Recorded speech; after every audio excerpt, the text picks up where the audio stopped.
হরে কৃষ্ণ। আমি সঞ্জয়। আমার চ্যানেলের নাম সনাতনী কথা সত্য কথা। তো আজকে আবার এসেছে আরেকটি নতুন তত্ত্বকথা নিয়ে। আজকের কাহিনী রুদ্রাক্ষের জন্ম কিভাবে হয়। আমরা বাবা ভোলানাথের উদ্দেশ্যে যে আমরা রুদ্রাক্ষর হাতে পরি বা গলায় পরি যে মালাগুলো, তো সেই রুদ্রাক্ষরের সৃষ্টি কিভাবে হয়েছিল, তো তাই নিয়ে আজকে আলোচনা করব। শুরু করার আগে প্রথমেই বলি, আমার চ্যানেলে যারা প্রথম এসছেন তার আগে ভিডিওটি দেখুন। যদি ভালো লাগে তাহলে অবশ্যই সাবস্ক্রাইব করে চ্যানেলের সাথে জুড়ে থাকবেন, এবং যারা নিয়মিত আমার চ্যানেলের ভিডিওগুলো দেখছেন তাদের জন্য রইল অনেক অনেক ধন্যবাদ।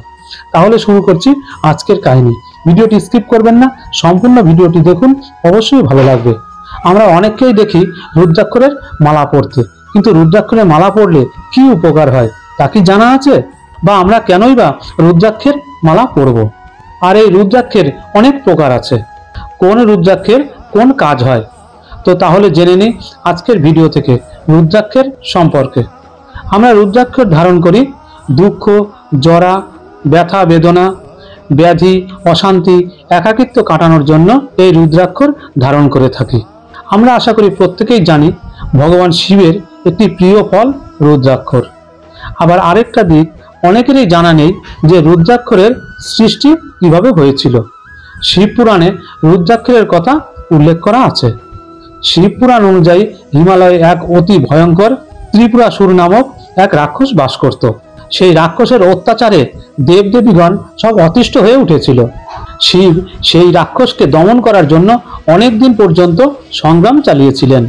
আর সংগ্রাম চলাকালীন ভুলবশত শিবের চোখে একটি আঘাত লেগে যায়, এবং সেই আঘাত লাগার ফলেই শিবের চোখ থেকে জল বেরিয়ে আসে।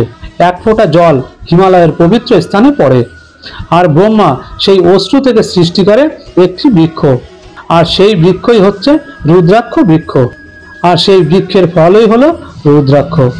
সাধারণত রুদ্রাক্ষর বিভিন্নমুখী হয়ে থাকে, কিন্তু আকার অনুসারে রুদ্রাক্ষর তিন প্রকার হয়ে থাকে: আমলকি আকারের রুদ্রাক্ষর, কুলের আকারের রুদ্রাক্ষর এবং ছোলার আকারের রুদ্রাক্ষর।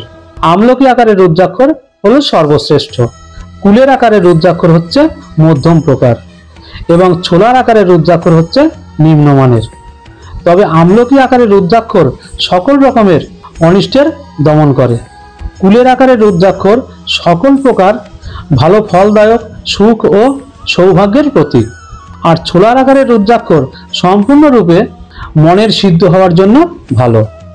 এই রুদ্রাক্ষর অতি ছোট হওয়ায়ও কিন্তু তা ফলদায়ক হয়, কারণ একটি ছোট রুদ্রাক্ষ একটি বড় রুদ্রাক্ষের 10 গুণ ফল দান করে।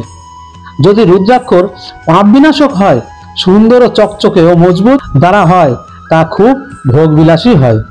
আর সব রুদ্রাক্ষরে কিন্তু গাছ থেকে পড়া মাত্রই যে ছিদ্র পাওয়া যায় তা নয়, কিন্তু কিছু কিছু রুদ্রাক্ষর আছে নিজে থেকে ছিদ্র থাকে, এবং কিছু কিছু রুদ্রাক্ষরকে ছিদ্র করে নিতে হয়।